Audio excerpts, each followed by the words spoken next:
Hello again, or if you're new with us, welcome to Decanting Club. This week we have a Spanish red. It's from the little-known DO of Manchuela, which lies on the eastern edge of the large Castilla-La Mancha region, which sits on Spain's central plateau to the south and east of Madrid. This one is made from Manchuela's trademark black grape, the Bobal.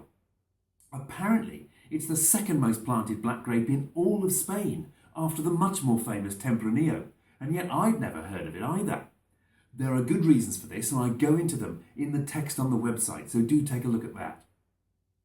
This is a very young wine, a 2015, designed to be drunk young, but it's made from a notoriously tannic grape, so the winemaker, Juan Antonio Ponce, has had to limit the amount of skin contact the wine has had to reduce the tannin levels.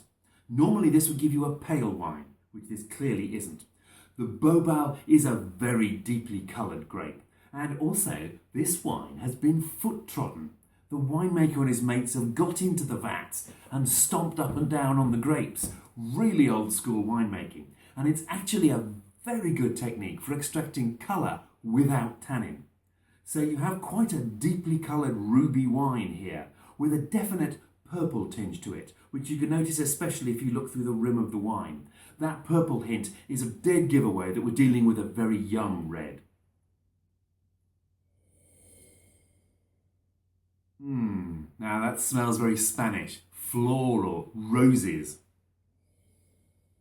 And it also smells intriguingly almost as purple as it looks, with red and black berries in there. Cherries and blackberries and strawberries too. Behind them there's a savoury, meaty quality and a hint of wood smoke. Normally the smokiness would indicate oak aging, but this hasn't had that, or at least the oak barrels it has seen are old ones, used many times before, which won't have imparted any vanilla-y, oaky scents or flavours. So that wood smoke must be characteristic of the grape.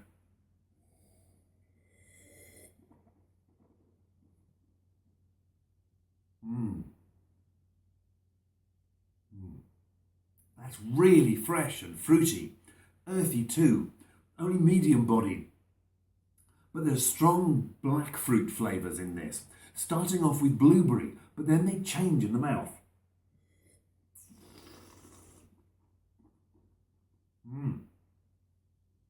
And they turn into strong black cherry flavours. Lovely.